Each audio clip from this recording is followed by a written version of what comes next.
Indian cricket ആരാധകരുടെ നെഞ്ചിൽ തീ കോരിയിട്ടുകൊണ്ട് വീണ്ടും ഒരു വൻ തകർച്ച. ശ്രേയസ് അയ്യരുടെ ക്യാപ്റ്റൻസിയിൽ ടീം ഇന്ത്യ ഇപ്പോൾ പതറുകയാണ്. പരാജയങ്ങളിൽ നിന്ന് പരാജയങ്ങളിലേക്ക് കൂപ്പുകുത്തുന്ന ഒരു ടീമിനെയാണ് നമ്മൾ കണ്ടുകൊണ്ടിരിക്കുന്നത്. ഇംഗ്ലണ്ടിനെതിരായ രണ്ടാം T20യിൽ 4 വിക്കറ്റിന്റെ തോൽവി ഏറ്റുവാങ്ങിയതോടെ ടീം ഇന്ത്യ തുടർച്ചയായ 3ാം പരാജയമാണ് നേരിട്ടിരിക്കുന്നത്. പരമ്പരയിൽ ഇംഗ്ലണ്ട് 1-0 വരെന് മുന്നിലെത്തിയതോടെ ഇന്ത്യൻ ക്യാമ്പ് വലിയ സമ്മർദ്ദത്തിലായിരിക്കുകയാണ്. ടോസ് ലഭിച്ച ക്യാപ്റ്റൻ ശ്രേയസ് അയ്യർ ആദ്യം ബാറ്റിംഗ് തെരഞ്ഞെടുത്തു. കൗമാരതാരം വൈഭവ് സൂര്യവംശിയുടെ അരങ്ങേറ്റത്തിന് സാക്ഷ്യം വഹിച്ച മത്സരം കൂടിയായിരുന്നു ഇത്. എന്നാൽ ഈ മാറ്റത്തിന് വഴിമാറിക്കൊടുക്കേണ്ടി വന്നത് മലയാളി താരം സഞ്ജു സാംസണാണ്. ഈ തീരുമാനം ആരാധകർക്കിടയിൽ വലിയ പ്രതിഷേധത്തിന് തന്നെ കാരണമായിട്ടുണ്ട്. ടീമിൽ മറ്റു മാറ്റങ്ങളൊന്നും വരുത്താതെയാണ് ഇന്ത്യ ഇറങ്ങിയത്. ആദ്യ മത്സരം മഴ മൂലം ഉപേക്ഷിക്കപ്പെട്ടതുകൊണ്ട് തന്നെ ഇരു ടീമുകൾക്കും ഈ മത്സരം നിർണായകമായിരുന്നു. തുടക്കം ഗംഭീരമായിരുന്നു. അഭിഷേക് ശർമ്മയും അരങ്ങേറ്റ താരം വൈഭവ് സൂര്യവംശിയും ചേർന്ന് ഇംഗ്ലീഷ് ബൌളർമാരെ അക്ഷരാർത്ഥത്തിൽ നാണം കെടുത്തി. പവർ പ്ലേയിൽ ഇരുവരും ചേർന്ന് നടത്തിയ ആക്രമണം വെറും 29 ബോളിൽ 50 റൺസാണ് ബോർഡിലെത്തിച്ചത്. എന്നാൽ മത്സരഗതിക്ക് വിപരീതമായി വൈഭവ് പുറത്തായി. കൃത്യമായി സ്റ്റംപ് ചെയ്യപ്പെട്ട് വൈഭവ് മടങ്ങിയപ്പോൾ ടീം സമ്മർദ്ദത്തിലായി. വെറും 10 ബോളിൽ 2 സിക്സറുകൾ സഹിതം 14 റൺസ് മാത്രമാണ് വൈഭവിന് നേടാനായത്. വൈഭവ് പുറത്തായതിനു പിന്നാലെ അഭിഷേക് ശർമ്മയും ക്രീസ് വിട്ടു.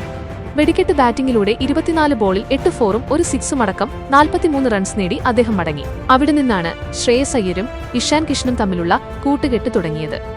42 ബോളിൽ 65 റൺസ് ഇവർ ടീമിലേക്ക് ചേർത്തു. ഇന്ത്യൻ ഇന്നിംഗ്സിലെ ഏറ്റവും ഉയർന്ന കൂട്ടുകെട്ടും ഇതായിരുന്നു. എന്നാൽ പിന്നീട് വിക്കറ്റുകൾ കൊഴിഞ്ഞു വീണു.